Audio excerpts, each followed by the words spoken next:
Berita nombor 1 tontonan Malaysia bersama saya Amrakim Lokman dan rakan penyampai. Juga bersama saya Azaria Tagaya. Buletin utama bermula sekarang.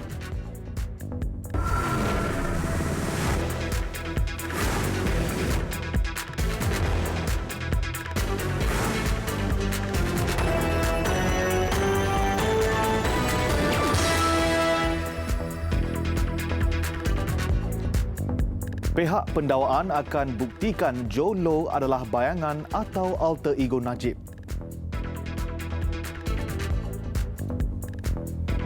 Lagi insiden pencemaran udara di Pasir Gudang, 33 pelajar alami muntah dan loya.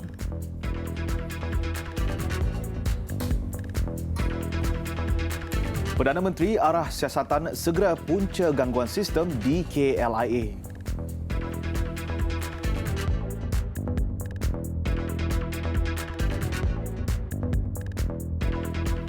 Assalamualaikum dan salam sejahtera.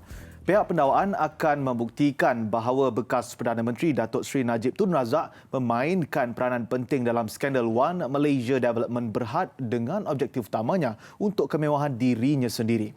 Turut akan dibuktikan melalui tindakan dan arahan tertuduh, ahli perniagaan dalam buruan Low Take Joe atau Joe Low merupakan alter ego atau bayangan dirinya. Perkara itu dimaklumkan dalam pernyataan pembukaan oleh Ketua Pasukan Pendawaan Datuk Seri Gopal Sri Ram pada hari pertama perbicaraan kes 1MDB di hadapan Hakim Mahkamah Tinggi Kuala Lumpur Colin Lawrence Sekira. Pihak pendawaan akan membuktikan melalui tindakan dan arahan tertuduh Jolo merupakan bayangan dirinya. Katanya, selepas skandal 1MDB mendapat perhatian umum pada awal Julai 2015, tertuduh dengan kerjasama Jolo mengambil langkah untuk menutup bukti dengan memalsukan dokumen palsu untuk menggambarkan kononnya ada derma daripada keluarga diraja Arab Saudi. Antara dokumen yang dimanipulasi ialah surat-surat dan 4 cek yang setiap satu berjumlah 25 juta dolar Amerika atau kira-kira 105 juta ringgit kononnya ditulis oleh pihak yang dikatakan penderma Arab Saudi. Tegasnya, dua kerabat yang dikenali sebagai putera Faizal dan putera Turki juga didakwa bersubahat bersama tertuduh dan Jolo dalam penyelewengan dana 1MDB. Jelas Datuk Sri Ram, sejumlah 700 juta dolar Amerika daripada 1 bilion dolar Amerika wang pembiayaan syarikat usaha sama yang dimeterai melalui perjanjian antara syarikat 1MDB dengan Petro Saudi International disalurkan ke akaun syarikat Good Star milik Jolo. Selain itu, Datuk Seri Najib juga didakwa memainkan peranan penting dalam skandal 1MDB untuk kemewahan dirinya.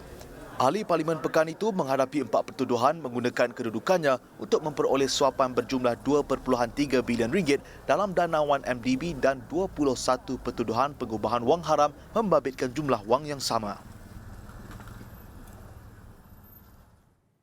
Prosiding perbicaraan hari ini juga menyaksikan 4 saksi dipanggil memberi keterangan. Bekas Ketua Pegawai Eksekutif Ops Solutions, Nurhaina Hirawani Mat Nor, mendedahkan bahawa Datuk Seri Najib mengeluarkan cek berjumlah 2 juta ringgit bagi pembayaran kos operasi menguruskan akaun media sosial dan imejnya secara dalam talian. Saksi pendawaan keempat itu memaklumkan syarikat yang ditubuhkan pada 2008 itu mengendalikan perkhidmatan digital untuk Datuk Seri Najib ketika menjawat jawatan Timbalan Perdana Menteri. Tambahnya, Datuk Seri Najib adalah satu-satunya pelanggan yang menggunakan khidmat Ops Solutions. Perkhidmatan itu katanya bertujuan memudahkan Datuk Seri Najib berhubung dengan orang awam secara tidak formal berikutan pada ketika itu kerajaan sangat berhati-hati dengan komunikasi dalam talian terutama media sosial dalam menyalurkan maklumat kepada orang awam. Nurhaina dalam keterangannya turut memaklumkan untuk memanfaatkan potensi komunikasi atas talian ada tanggapan yang ia perlu dilakukan dari luar dan dalam kapasiti pribadi bukannya kerajaan. 3 lagi saksi yang dipanggil memberi keterangan adalah Timbalan Ketua Setiausaha Bahagian Kabinet, Perlembagaan dan Perhubungan Antara Kerajaan di Jabatan Perdana Menteri, Datuk Dr. Fariza Ahmad, selain akaunten bahagian kewangan di jabatan sama, Natasha Haryati Muhammad, serta pegawai takbir bahagian hal ehwal Ahli Parlimen Farah Nurdiana Azhar. Pembicaraan bersambung esok.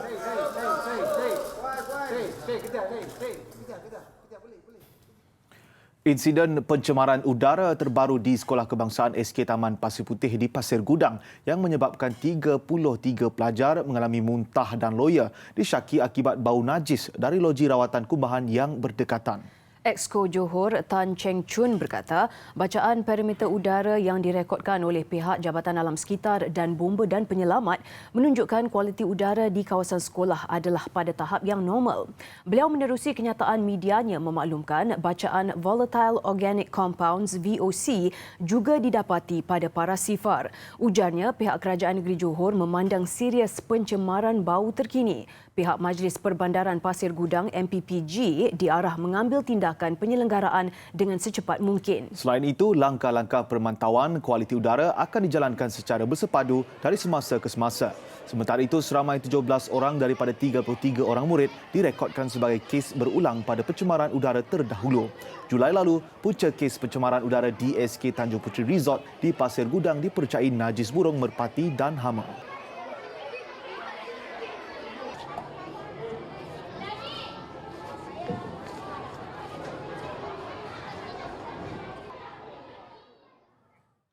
Perdana Menteri Tun Dr. Mahathir Mohamad mengarahkan Malaysia Airports Holdings Berhad MAHB segera menyiasat punca sebenar gangguan sistem di lapangan terbang antarabangsa Kuala Lumpur KLIA. Tegasnya, gangguan berkenaan tidak seharusnya berlaku kerana sistem sama juga turut digunakan di lapangan terbang antarabangsa yang lain. Kita kena selidik kenapa dia breakdown. Sepatutnya tidak breakdown. Sistem yang sama digunakan di lapangan terbang yang lain. Mereka tidak mengalami masalah macam kita alami dan kita perlu tentukan kenapa dia berlaku. Beliau berkata walaupun sistem terbabit sudah pulih, ia masih tidak sempurna. Gangguan sistem di KLIA berlaku 4 hari mulai Rabu lepas. Kejadian menyebabkan puluhan penerbangan tergendala dan ribuan penumpang terkandas. Semalam, MAHB membuat laporan polis mengenai masalah itu kerana tidak menolak kemungkinan wujud unsur khianat. Polis sedang menyiasat kejadian terbabit termasuk melihat aspek sabotaj.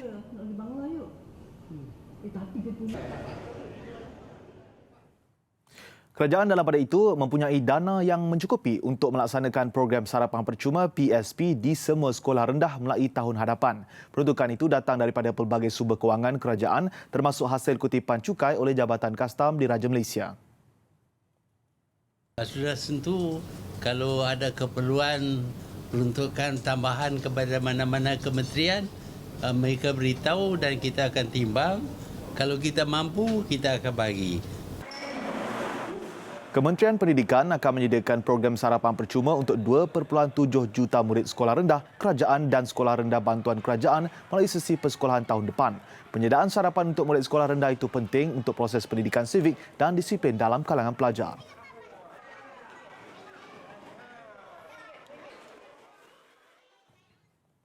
Dalam sidang media di Hanoi sebelum pulang ke tanah air itu, Perdana Menteri turut ditanya mengenai kesihatan Tun Dr. Siti Hasmah yang sedang dirawat di sebuah pusat perubatan di Ibu Negara. Mengakui rindu, Tun Dr. Mahathir berkata kesihatan Tun Siti kini semakin pulih tetapi masih berada di wad. Dia ada pulih. Dia pulih boleh lah. Tapi dia ada hospital lagi. Dia balik ni saya pergi hospital.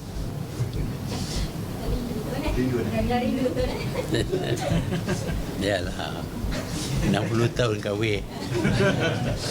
Orang lain kahwin berapa tahun. Buat belanja kenduri besar-besar, bagi semua orang 2 tahun cerai. Beliau akan melawat isterinya sejurus tiba di tanah air malam ini. Tun Dr. Siti Hasmah dirawat di sebuah pusat perubatan sejak Isnin lalu kerana keracunan makanan. Beliau sepatutnya turut ke Hanoi mengiringi lawatan rasmi Perdana Menteri mulai Isnin lalu.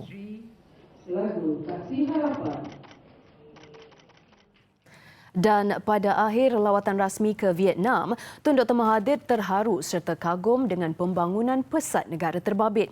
Jika pada awal 90-an Vietnam memohon bimbingan Malaysia membangunkan negaranya, tetapi kini Vietnam sudah berkembang pesat dan banyak perkara boleh dicontohi. Mutirannya bersama Fazli Ahmad di Hanoi. Pagi tadi, Tun Dr. Mahathir mengadakan kunjungan hormat ke atas Presiden Vietnam Nguyen Phu Trong di Ibu Pejabat Parti Komunis Vietnam di Hanoi. Seterusnya, beliau melawat Taman Pendasian Teknologi Tinggi Ho Lac dan Zon Pendasian Noi Bai. kawasan pengisian terbesar dan pertama di Vietnam itu dilancarkan beliau pada 8 Mac 1996 bersama rakan sejawatnya ketika itu, Wu Wen Kiat. Katanya kewujudan kawasan pengisian sulung di Vietnam seluas 114 hektar ini wujud atas cadangan beliau ketika menjadi Perdana Menteri keempat. Kini kawasan pengisian ini menjadi pilihan 46 pelabur dari seluruh dunia termasuk 4 syarikat Malaysia menawarkan 22,000 peluang pekerjaan. Terutama pada kali pertama, pada masa itu Vietnam jauh ketinggalan di belakang berbanding dengan Malaysia. Tak ada kereta pun. Semua naik basikal saja. Tetapi hari ini kita dapat lihat bagaimana Hanoi umpamanya sudah berkembang maju dengan banyak industri, banyak perniagaan, dan mereka dalam jangka masa yang pendek telah dapat mewujudkan billionaire yang boleh buat invest sendiri, buat kereta, tak payah tanya kerjaan, tak payah minta kerjaan. Rakyat Vietnam rajin bekerja, rajin berusaha, minat belajar. Mereka kini meneroka pelbagai kemahiran dan kepakaran dan hasilnya ramai rakyat Vietnam dahulunya miskin, kini kaya. Katanya model pembangunan dilaksanakan di Vietnam adalah mencontohi plan pembangunan Malaysia selepas Hanoi mempelajari dasar dan usaha dilaksanakan Kuala Lumpur sejak hampir 3 dekad lalu. Dan kini Tun Dr. Mahathir mengakui beliau terkejut dan kagum dengan kemajuan dicapai di Vietnam. Jika dulu Noi ini adalah kawasan hutan dan penduduk di Hanoi hanya berbasikal, kini semuanya sudah berubah. Pesat membangun, semuanya kerana sikap dan budaya penduduk Vietnam. Fazli Ahmad, Hanoi, Vietnam.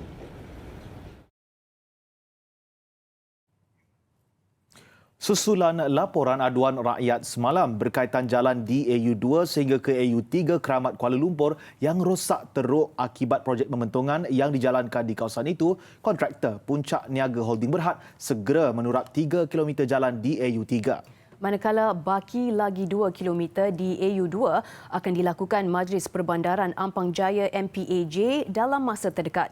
Tindakan pantas pihak bertanggungjawab itu dilakukan untuk keselesaan dan keselamatan pengguna jalan biarpun projek masih berjalan. Juliana Syahrin ada butirannya.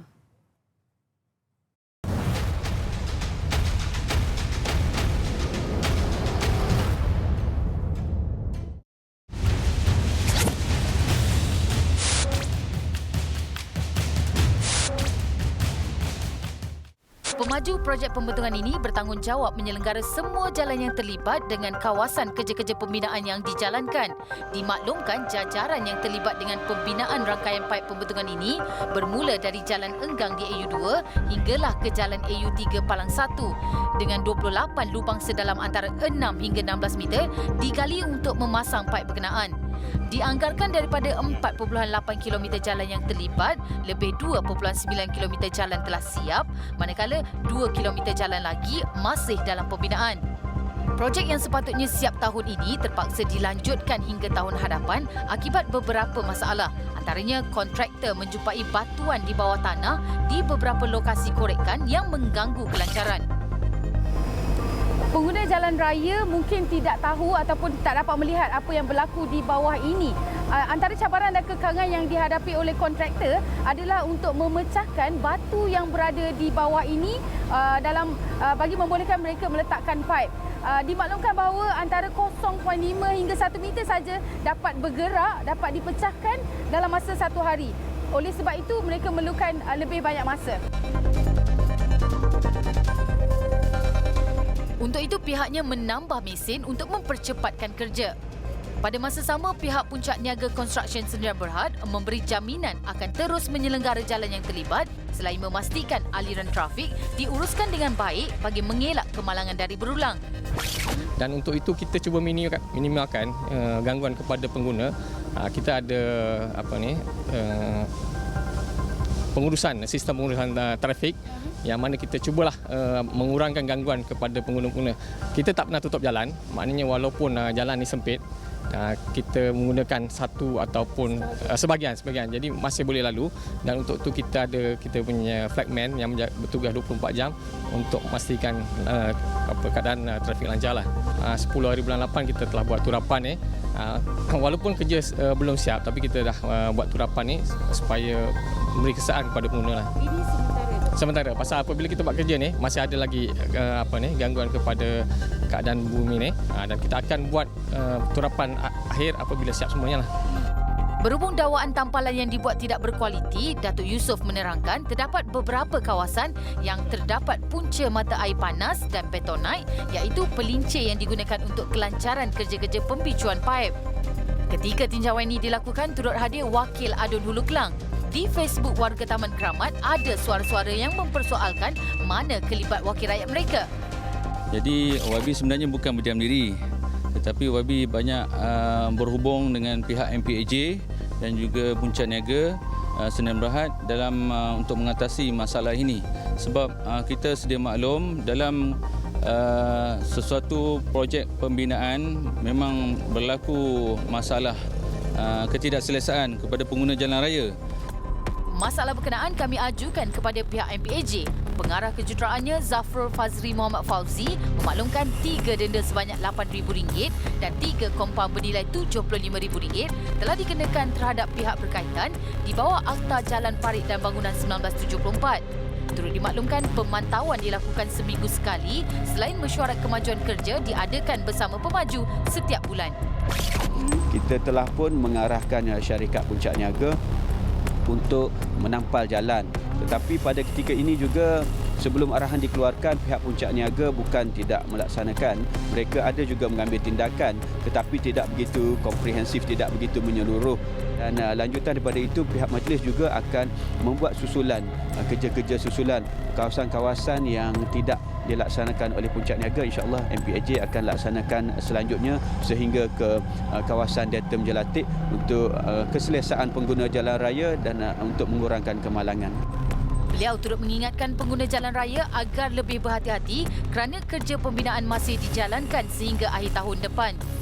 Emailkan aduan anda berserta nombor telefon ke aduanrakyat3.0@tv3.com.my. Juliana Syarin, Aduan Rakyat, TV3, kami prihatin.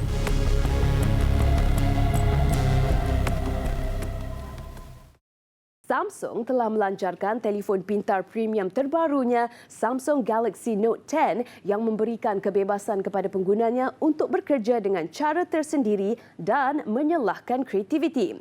Reka bentuknya yang elegan diperhebatkan lagi dengan prestasi berkuasa tinggi menjadikannya sebuah alat peranti dengan inovasi yang terkini. Salah satu daya tarikan terbaru Galaxy Note 10 ialah fungsi AR Doodle. Gabungan fungsi AR dan imbasan 3D dalam kamera berlensa ultra lebarnya memberikan ruang ekspresi kreatif yang serba baru. Serlahkan kreativiti dengan S Pen yang lebih pintar kali ini. Menerusi fungsi AR Doodle, setiap lukisan, kesan khas dan animasi yang dihasilkan dapat dikesan dengan setiap pergerakan kamera. Beralih kepada fungsi video terbaru pula, penggemar video pasti teruja dengan perakam video 4K yang dipadukan lagi dengan fungsi video live focus. Ternyata Galaxy Note 10 memberikan lebih kepuasan untuk berkarya kreatif dan turut meningkatkan produktiviti penggunanya setiap hari.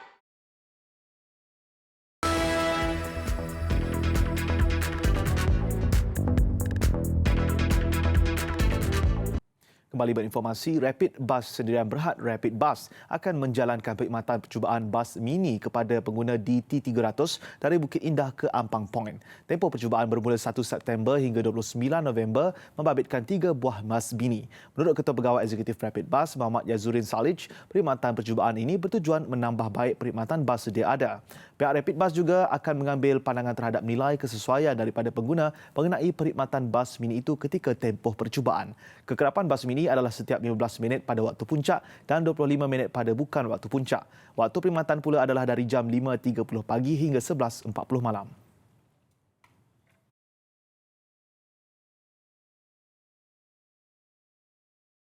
Seorang bekas pembantu tadbir Tabung Amanah Pendidikan Negeri Melaka Tapim didakwa atas 146 pertuduhan membabitkan kesalahan pecah amanah dana biasiswa pelajar sekolah lebih 2.4 juta ringgit. Tertuduh Muhammad Hanafi Ismail, 31 tahun, bagaimanapun mengaku tidak bersalah ke atas semua pertuduhan itu. Semua 146 pertuduhan itu mengambil masa hampir sejam untuk dibacakan di hadapan Hakim Datuk Muhammad Nasir Nordin. Mengikut semua pertuduhan, Muhammad Hanafi didakwa melakukan pecah amanah ke atas peruntukan biasiswa pelajar sekolah di Melaka bagi tahun 2017. Kesalahan dilakukan tertuduh secara berperingkat antara 23 Januari 2017 sehingga 21 Disember 2018. Jumlah wang diseleweng bernilai keseluruhan lebih 2.4 juta ringgit. Perbuatan itu dilakukan pembantu takbir itu di unit kewangan Tapim di Aikrov. Dakwaan kes mengikut Seksyen 408 Kanun Keseksaan yang membawa hukuman penjara maksimum 14 tahun, sebatan dan denda jika sabit kesalahan.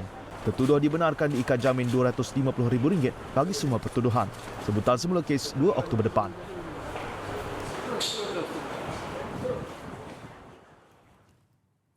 Keamanan dan keharmonian dikecapi hari ini tidak datang bergolek tanpa pengorbanan dan keberanian anggota keselamatan yang sanggup bergadai nyawa memperjuangkan kemerdekaan negara.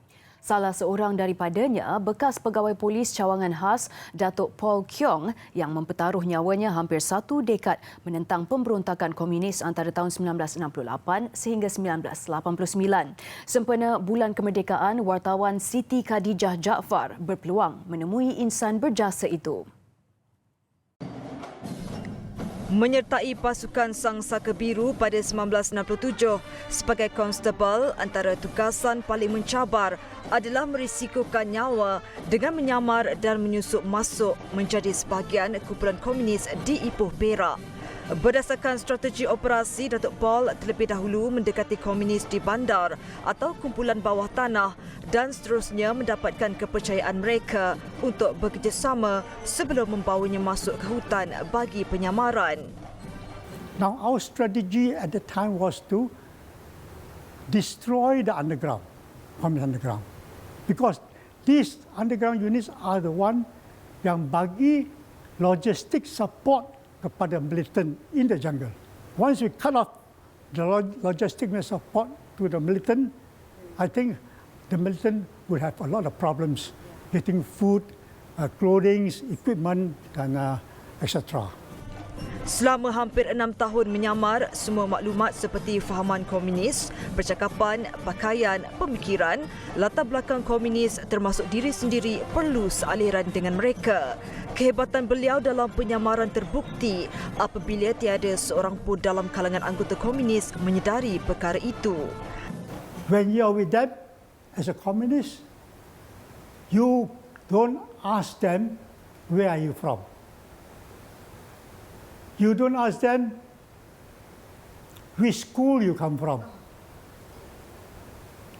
You don't ask them how long you have joined the communist. All these questions ni memang tabu tau. Tak boleh ditanyakan. Tak boleh soal kepada dia orang tu, sebab once you ask this kind of question, your cover will be blown. They will know who you are. Akui beliau tugasan yang diterima ada kalanya langsung tidak dimaklumkan kepada rakan sepasukan, malah turut dirahsiakan daripada ahli keluarganya sendiri bagi menjaga kerahsiaan operasi. Bagi menjayakan setiap operasi, beliau menggunakan alat kawalan radio dengan kod tertentu yang hanya difahaminya dan juga markas. Satu prinsip menjadi pegangan iaitu tiada peluang kedua dan maklumat risikan harus tepat. Hasilnya, Datuk Paul berjaya menahan 43 komunis tanpa melibatkan pertumpahan darah.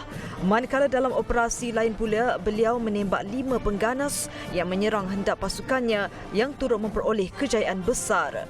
Disebabkan keberanian yang luar biasa itu, Datuk Paul dikurniakan pingat tertinggi keberanian negara iaitu Sri Pahlawan Gagah Perkasa pada 1 Jun 1983 dan pingat keberanian handal Perak pada 1988. Pada tahun 1990, beliau ditugarkan ke cawangan khas Ibu Pejabat Polis Bukit Aman dengan pangkat Deputi Superintendent dan bersara pada 1 Februari 1998 dengan pangkat terakhir Superintendent. Bagi Datuk Paul, kekejaman komunis sukar dimaafkan, apatah lagi mengenangkan rakannya dan orang awam yang terkorban. Ya, itu yang tidak boleh maafkan because Jinping at that time he was in control of the CPM. Ya, lepas kita kemerdekaan, lepas Malaysia was formed, he must give direction, mengarahkan that the Thai Border Unit headquarters group must lay down arms, mesti nak surrender. Lagipun 1963 kita sudah form Malaysia, kita sudah independent. Dah. So what are you fighting for? There's no reason for Jinping to fight us. Ternyata begitu besarnya keberanian dan pengorbanan Datuk Paul Keong bersama dengan pejuang negara yang lain dalam memastikan Malaysia bebas daripada ancaman pengganas ataupun penjajahan. Dan semoga kisah yang dikongsikan akan memberikan inspirasi seterusnya menyemarakkan semangat cintakan tanah air kepada masyarakat khususnya golongan muda. Siti Khadijah Jaafar melaporkan.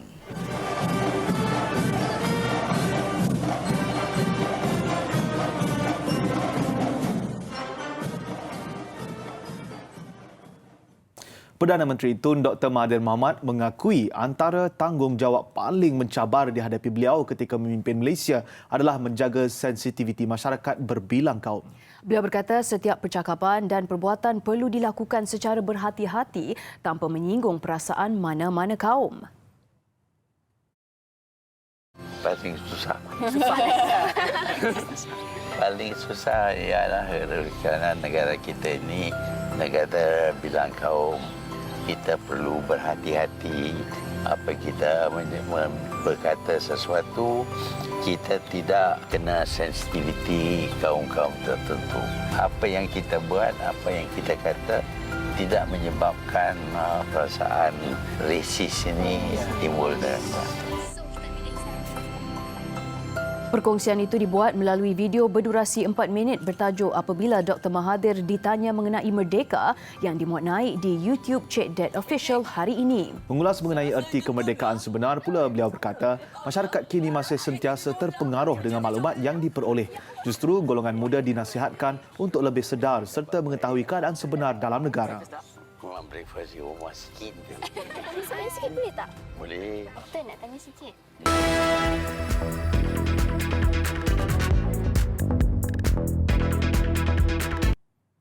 Laporan Detik Niaga, Sime Darby Berhad melantik Presiden dan Ketua Eksekutif Kumpulan Permodalan Nasional Berhad PNB, Datuk Abdul Rahman Ahmad sebagai pengerusinya yang baru berkuat kuasa 31 Oktober 2019. Pelantikan itu bagi menggantikan pengerusi Tan Sri Wan Abdul Aziz Wan Abdullah yang akan bersara daripada Lembaga Pengarah Sime Darby pada 31 Oktober depan disebabkan masalah kesihatan. Datuk Abdul Rahman akan menyertai Sime Darby sebagai pengarah bukan bebas, bukan eksekutif pada 1 September 2019 sebelum menjawab jawatan pengerusi. Dalam kenyataan berasingan, Permodalan Nasional Berhad PNB mengumumkan pelantikan Jalil Rashid sebagai Presiden dan Ketua Eksekutif baru berkuat kuasa 1 Oktober 2019. Beliau menggantikan Datuk Abdul Rahman Ahmad. Ketika ini, Jalil adalah Ketua Pegawai Operasi Asia Selatan di syarikat Invesco di Singapura, firma pelaburan global utama yang menguruskan lebih 1.2 trilion dolar Amerika dalam pelbagai aset pelaburan di lebih 25 buah negara.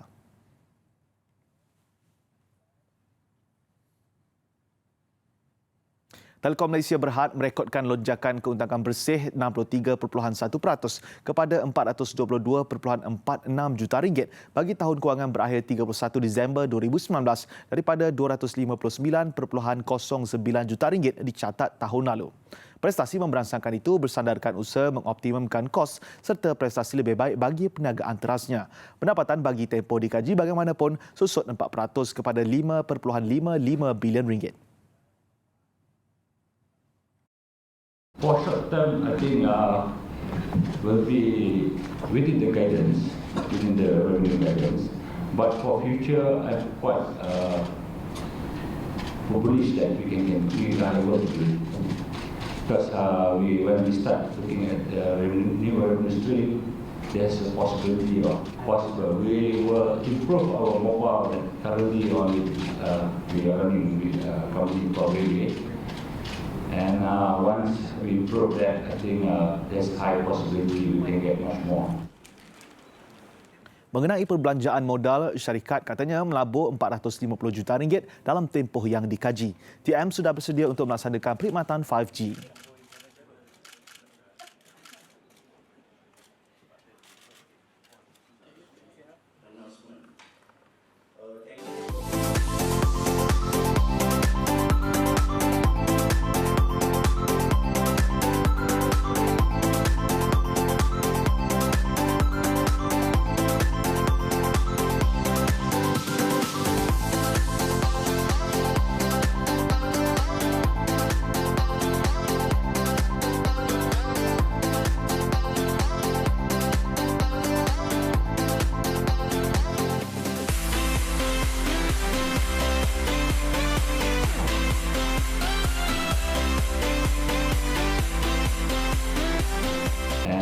Once we improve that, I think there's high possibility we can get much more.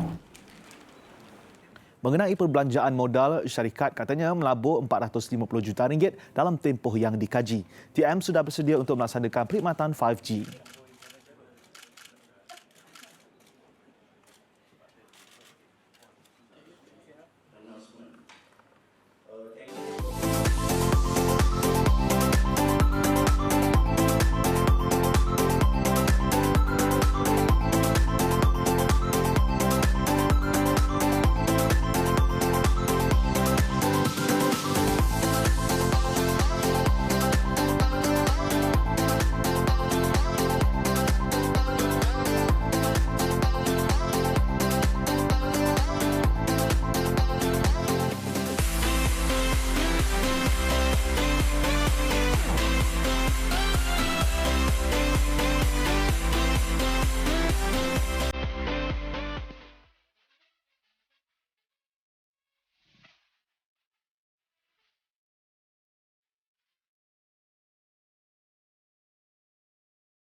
Selamat Hari Kebangsaan. Marilah sama-sama kita mengekalkan perpaduan kemakmuran negara kita untuk bersama-sama menikmati negara. Berbeza dengan penganjuran aktiviti usahawan lain sebelum ini dengan mengambil kira perkembangan terkini dalam teknologi, survival dan daya saing usahawan tempatan. Selain itu, ianya platform pembangunan ekosistem usahawan yang menyeluruh selaras dengan pelancaran dasar keusahawanan nasional DKN 2030. Tidak lagi kita lihat pameran-pameran terdahulu, kita lihat kalau nak buatkan barang yang sama. Macam kita tunjukkan pameran-pameran ini, pameran compare dengan pameran yang terdahulu, saya nak bawa kelainan supaya bukan saja mempamerkan produk tapi juga mempamerkan kebolehan dari sudut kepakaran core kompetensi itu sendiri. Dengan adanya pameran begini, orang boleh nampak yang kita ni mempunyai kebolehan dan mungkin kita boleh menarik pelabur dalam negeri dan juga pelaburan dari luar negara. Program pertama kali ini akan berlangsung selama 4 hari mulai 9 Ogos hingga 1 September depan di Tapak Expo Pertanian Malaysia Serdang MAEMS. Ia dijangka menjadi acara tahunan MED dan kementerian menyasarkan 3,000 usahawan serta 365 gerai jualan akan mengambil bahagian serta lebih 50,000 pengunjung akan hadir ke MUN 2019. Banyak aktiviti dan program bersesuaian diadakan terutama untuk pembangunan berteraskan keusahawanan. MUN 2019 memberi fokus kepada beberapa kumpulan khusus seperti penyertaan usahawan dan vendor tempatan, syarikat milik kerajaan GLC, kementerian, jabatan dan agensi kerajaan, kerajaan negeri, PKS, institusi keuangan, institusi pengajian tinggi awam dan swasta, golongan belia dan golongan B40. Datuk Seri Siti Nurhaliza Tarudin, Faizal Ismail dan Farah Fauzana adalah ikon MUN 2019. Saya galakkan semua datang mengunjungi untuk menyaksikan pameran-pameran oleh usahawan-usahawan negara kita dan mendapat mendapat pembelajaran supaya mereka mahu berusaha yang kita sebutkan, sama-sama kita melibatkan diri untuk menjadikan negara kita sebagai negara keusahawanan. MED jangkakan potensi jualan akan mencecah sebanyak 20 juta ringgit serta sasaran jualan tunai sebanyak 500,000 ringgit sepanjang Minggu Keusahawanan Nasional 2019 nanti. Kembali dalam buletin utama, Badan Bukan Kerajaan Syria Care mensasarkan untuk mengumpul 2.53 juta ringgit untuk kempen bantuan musim sejuk 7.0 bagi membantu pelarian Syria menghadapi musim sejuk tahun ini. Menurut pengerusi Syria Care, Siti Sakinah Mior Omar Baki, bantuan akan disalurkan kepada pelarian di Syria, Lubnan dan Turki. Majlis pelancaran kempen bantuan musim sejuk 7.0 yang diadakan di Bukit Jelutong Shah Alam disempurnakan oleh Duta Kemanusiaan dan Aktivis Masyarakat Tan Sri Lilam Tai.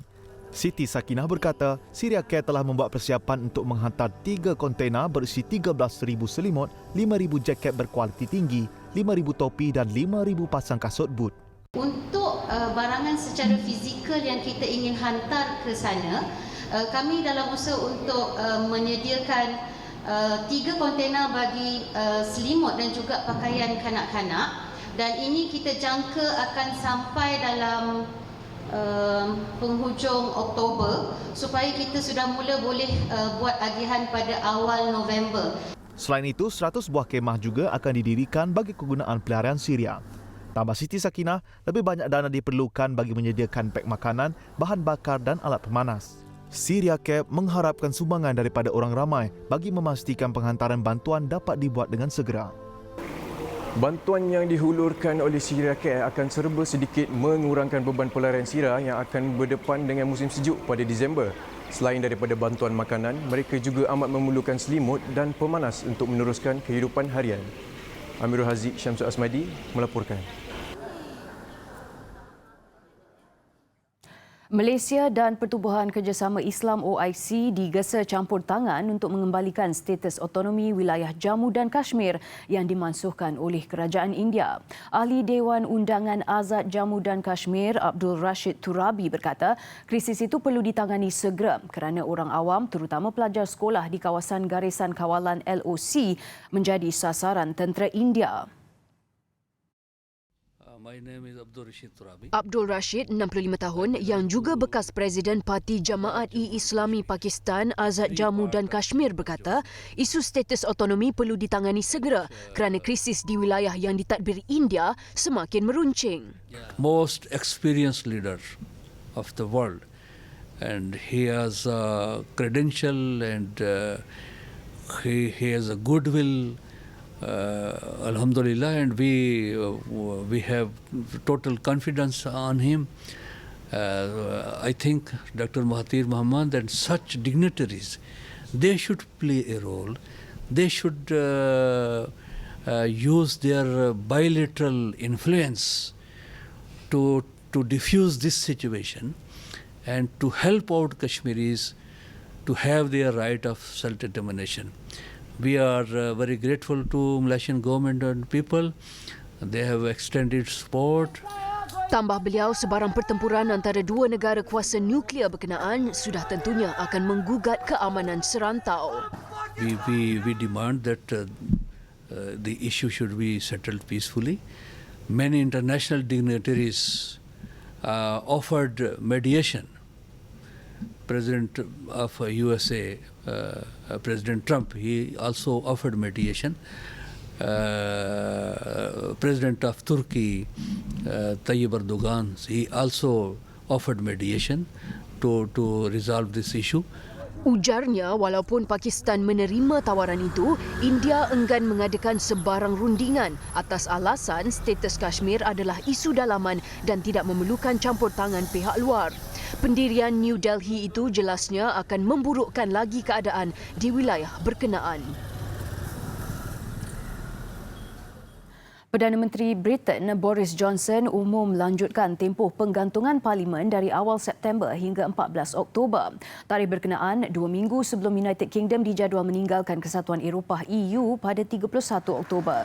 Tindakan itu dipercayai bertujuan menyekat tindakan ahli Parlimen pro-EU menghalang daripada Brexit dipersetujui tanpa perjanjian. Penggantungan Parlimen bagaimanapun tiada kaitan dengan Brexit. Johnson dijangka menghadiri sidang EU yang terakhir pada 17 Oktober. Keputusan itu akan mengakibatkan sesi sidang Dewan Rendah kurang hanya 4 hari. Sekaligus mata wang pound jatuh 1% berbanding dolar Amerika. Atlet karate negara resah tanpa rakan sparring. Juga ahli Persahabatan Bintang Jordan, Tan Chen Ho akui belum ada bayangan barisan pilihan segmen sukan seketika nanti.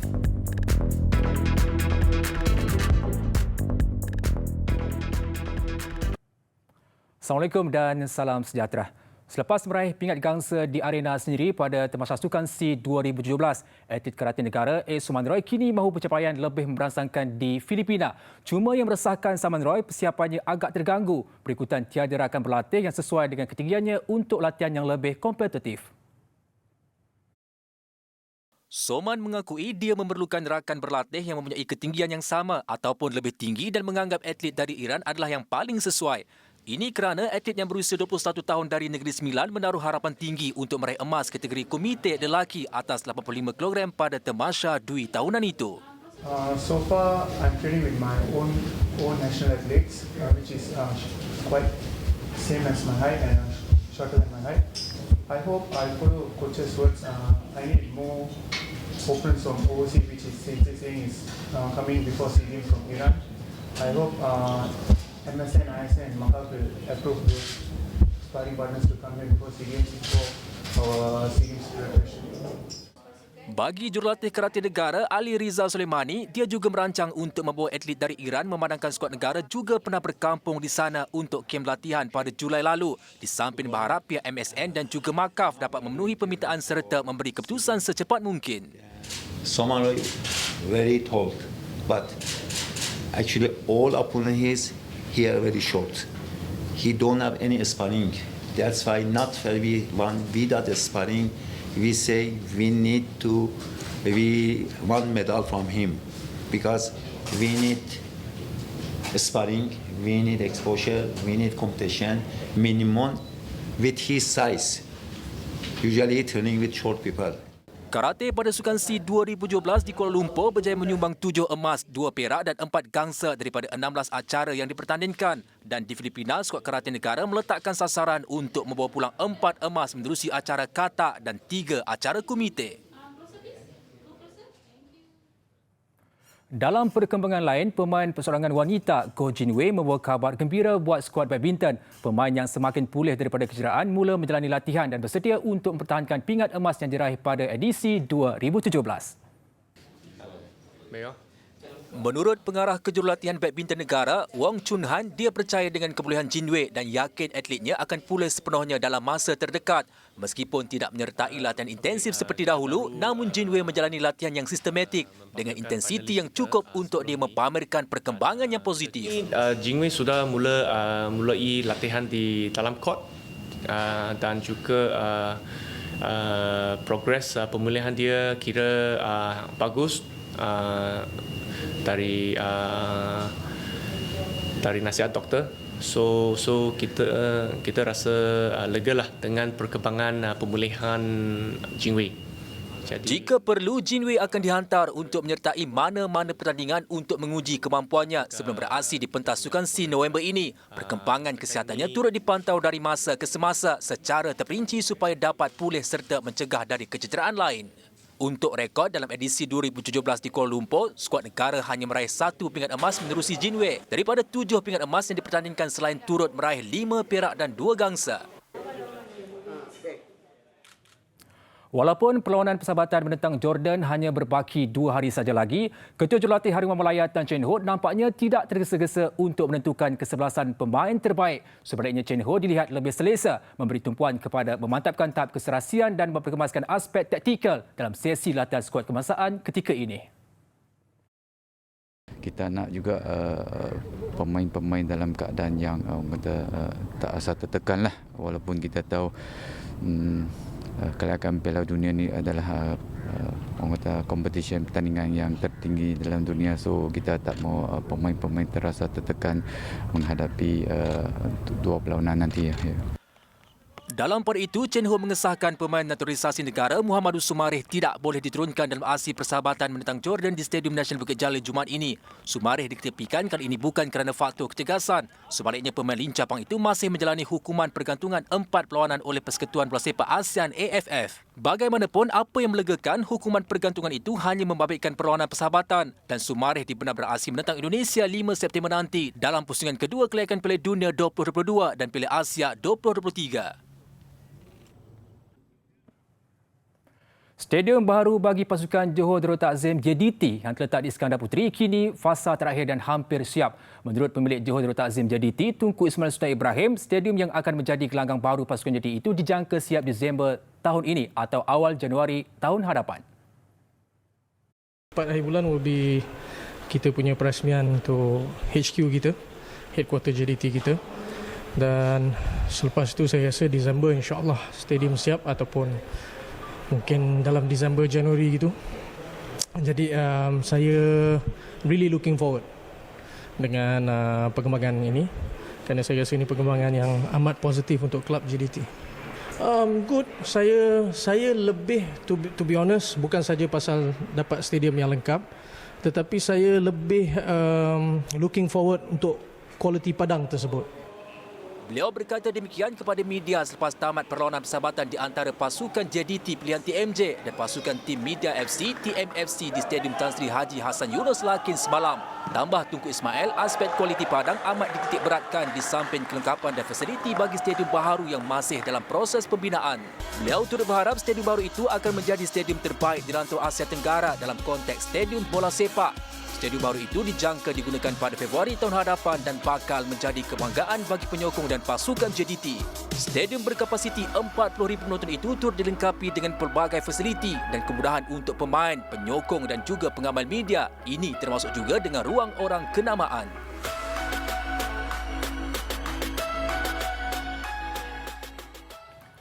Tampil dengan status juara keseluruhan untuk 2 tahun berturut-turut, Persatuan Senior Golfers Malaysia SGSM mensasarkan untuk meraih kejuaraan hat-trick pada kejuaraan golf senior amatur Asia Tenggara.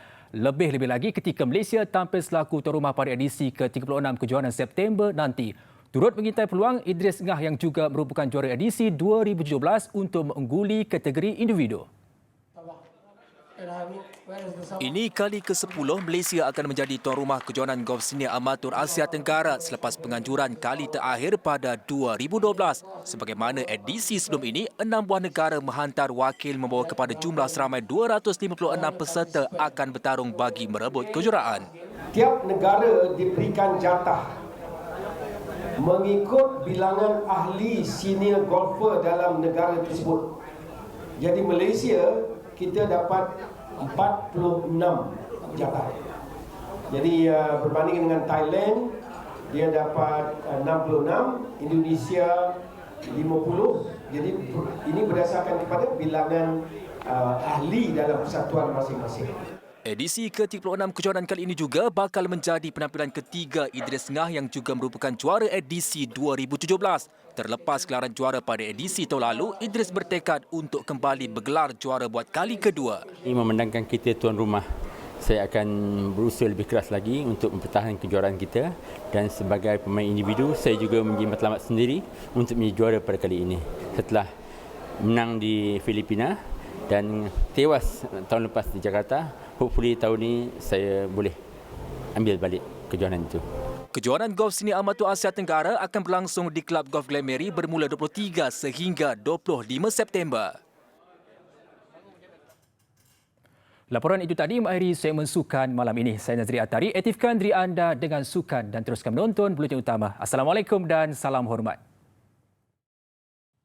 Bertemu kembali sempena sambutan Hari Kemerdekaan ke-62, Digi Telecommunications Sdn Bhd Digi memperkenalkan prototipe yang bakal merevolusikan cara komuniti cacat penglihatan menikmati keterujaan perlawanan sukan bola sepak. Foot Braille menggabungkan aspek teknologi dan internet bagi membolehkan pengalaman menonton sukan itu hanya di hujung jari. Dibangunkan oleh Digi, Foot Braille ialah meja sesentuh yang dihubungkan tanpa wayar dengan sebuah peranti menerusi perisian khas yang dapat menjejak pergerakan bola serta memberi respon sentuhan yang membolehkan pengguna merasai perlawanan bola sepak yang sedang dimainkan.